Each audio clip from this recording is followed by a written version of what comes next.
financial revolution is quietly unfolding in Nigeria with the millennial women at its helm. As Africa's largest economy evolves, these young women are breaking traditional molds and carving new paths to wealth. The nation's vibrant startup ecosystem is witnessing a surge in women-led businesses, from e-commerce platforms to innovative agri-tech solutions. Millennial women are not just participating in the economy, they're actively shaping it. The push for financial literacy is also gaining momentum as well. Online courses, workshops, and social media influencers are bridging knowledge gaps, empowering young women to make informed financial decisions. This has also given rise to many other details regarding investment possibilities. So to talk about all of this, we have Arese Ugwu. She's an author and investment expert to give us more insight on wealth building for the millennial African woman. Arese, it's good to have you with us.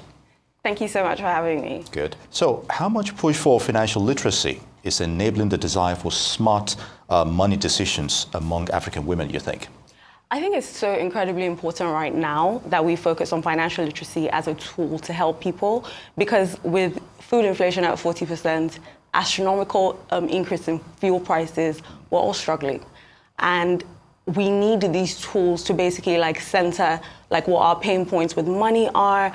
And I find that using The Smart Money Woman, which is my book, which I turned into a TV series, as a cool way to bring these issues to the forefront. Because film has become such a powerful tool to basically teach, shape culture, change perspective, and basically breaking down these financial jargon or these financial concepts in a way that the everyday person can understand has made it so interesting. So when the book when I went on a Pan-African book tour to countries like South Africa, Uganda, Kenya, we saw that our pain points were largely the same, even if we lived in different parts of Africa. When the book was turned into a TV series, it went to #1 on Netflix for several weeks because African women saw themselves in the characters that were in the book and in the series, and they could relate to the pain points in a very real way.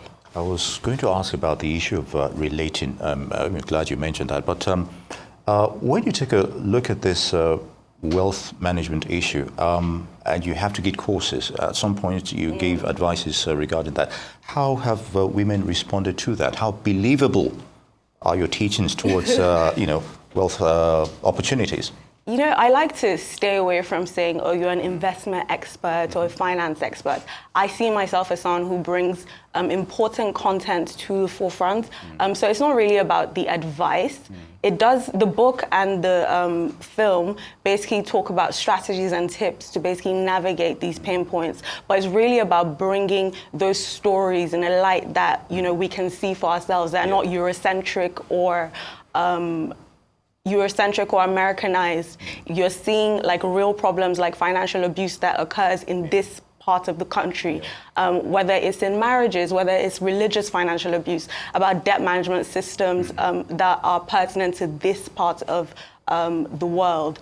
And it's about creating content that sparks conversation, that sparks debate. When this first season of the show came out, the second season is coming out on YouTube pretty soon. What was interesting to me was the conversations it sparked about. I started, budgeting better. People talking to their parents about wills, which were, it's typically a taboo subject. Yeah. People saying, "Oh my God, I watched this with my dad," and he was like, let's talk about wills and assets. And people are talking more about earning and spending and investing with their friendship circles. So I think it's about creating content that really sparks debate and conversation. Very good. Now, education is a powerful tool, no doubt, but are social media influencers necessarily the right options for financial literacy, realistically? I think that might be a controversial one. I think it depends on what your, what your background is and, what your perspective is. But I think that when it comes to these things, your lived experience is also important. I think that we can all learn from each other, which is why I think that the content is important, because if it's sparking debates, it's not about coming from a place of, oh, I'm an expert. It's about creating content that sparks the debate. So if someone else is watching it, they've said, you know what, this is how I'm stretching my budget. These are the creative ways I'm learning to earn extra income, and other people are learning from it. So I think we shouldn't shy away from who's, giving the information, as long as, it's sparking proper debates and, solutions. Yeah. No doubt about that. So talking about gender pay gaps, I'd like to look at specifics like that and limited access to financial credit, especially among women folk. What needs to be done to overcome this challenge, you think? Do you know, it's so interesting. So one of the storylines in season 2 of The Smart Money Woman is basically a fashion designer trying to figure out how to raise capital for her business, and all the very specific ways that she's presented with obstacles in this particular environment, whether it's because she's a woman, whether it's because she's underestimated, whether it's because she has lack of access to information about where this financing is coming from. So I think it's really important that we, again, use storytelling to basically bring these issues to the forefront, so that people are, even the people who are decision makers, say banks or governments, they're seeing, in clear view how these pay gaps and how these obstacles are affecting women specifically, so that they can provide, solutions for them. Talking about providing solutions, what do you think are the daily financial struggles of the modern African woman now? Everything from raising capital, from trying to figure out how to stretch your budget, because women are, yes, there are lots of women who basically depend on their husbands as breadwinners, but there are lots of growing female financial breadwinners who have to think about earning and also have to think about taking care of the home, because their incomes are largely dependent on their families are largely dependent on their income. I think it's things like financial abuse in marriages that we don't necessarily talk about, because they're underpinned by cultural norms that put women in these situations. I think it's about debt management in the current climate, where you've seen 27% of Nigerians who have seen their income decline start to rely on emergency funds or emergency debt to basically survive.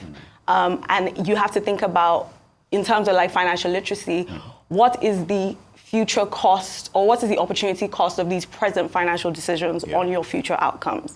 So basically just highlighting all of that. Yeah. And it's not to a large extent restricted to, Africa or Nigeria alone. We're seeing, a gradual scenarios of such struggles, even, beyond the continent, even in advanced climes as well. Very good. So what traditional concepts are being reimagined for the digital age, and how sustainable in Nigeria's current socio-economic challenges, you think? I think things have just gotten more difficult. The issue is now, how do we, basically allocate our limited resources in a way that makes sense given, this current climate? I don't think financial literacy is a get-rich-quick scheme. I don't think it's, a simple solution, but I think that it helps us think through, these issues. It helps us think through, how we budget, how we navigate debt management, how we're making our, investment decisions. So I don't think it's about changing traditional concepts, because dollar is still in our scenario. In our I wouldn't use the word culture, but we've seen scenarios whereby this get-rich quick scheme is always pervasive. Precisely. And again, this is why I'll say that I advocate for financial education, because in times like this, people get more desperate. And when they get desperate and they're trying to figure out how to triple their incomes or double their incomes, they go towards in directions that may not necessarily be great because they're desperate. So I think that more clarity, with your finances, knowing, what the tools are, how debt works, what the implications of your investment decisions are, the relationship between risk and return. I think those things, understanding those things, give you clarity and give you basically the tools that you're armed with to basically navigate the problems, but they're not necessarily foolproof get-rich-quick schemes. Indeed. And talking about tools, what are your thoughts on technology? We've seen such advancement, and also pushing forward your your goals as well. So what's the scenario like? It's moving at a fast pace. Fantastic. Like, I think that technology has done so much to bring us a lot of like financial education and opportunities. Right now, as we're launching the season 2 of the show, we're partnering with a company called Bamboo, who basically gives Nigerians access to stocks, US stocks and Nigerian stocks. And to celebrate the launch of our trailer, we're giving $500. Bamboo is giving $500 worth of stocks to 10 women over the period of like the show running. And it's things like that, like providing access to financial education, financial opportunities, ways that people can like grow like their investments and things like that. I think the digital platforms like that have become very, very, very important. Okay, so how much has the public, especially your target audience, keyed into those ideals you're trying to project? Oh my God, I think I'm not even trying to toot my own horn, but I think since 2016, when the Smart Money Woman launched, it's definitely changed the conversation around financial literacy, because there are women who send me emails, DMs, stop me in the supermarket every single time about, I read the book and I can relate to Zuri, I started budgeting better, or I invested in land, or I've started my stock portfolio. I think that, making those conversations relatable, making it a thing that people are no longer scared to discuss with their friends, with their families, has made an impact, I think.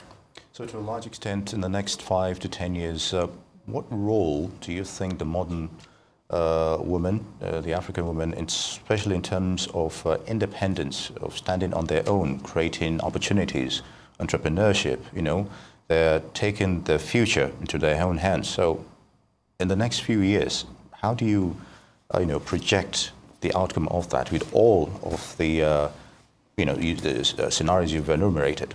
I think that when women are given more opportunities, the financial empowerment of women, do you think the economic that opportunity actually exists right now? I think that we're creating our own opportunities. I think that Nigerian women especially are very creative in creating these opportunities. Yeah. And I'm very excited, despite the difficult times, about where we're going to be in 5 to 10 years. Because I think that people are really doing like interesting things. Yeah. They're breaking barriers, and new opportunities are being created every day. In other words, the future is bright. The future is bright. Arese Ugwu, author and investment expert, thank you for coming to News. It's good to have you with us. Thank you, sir.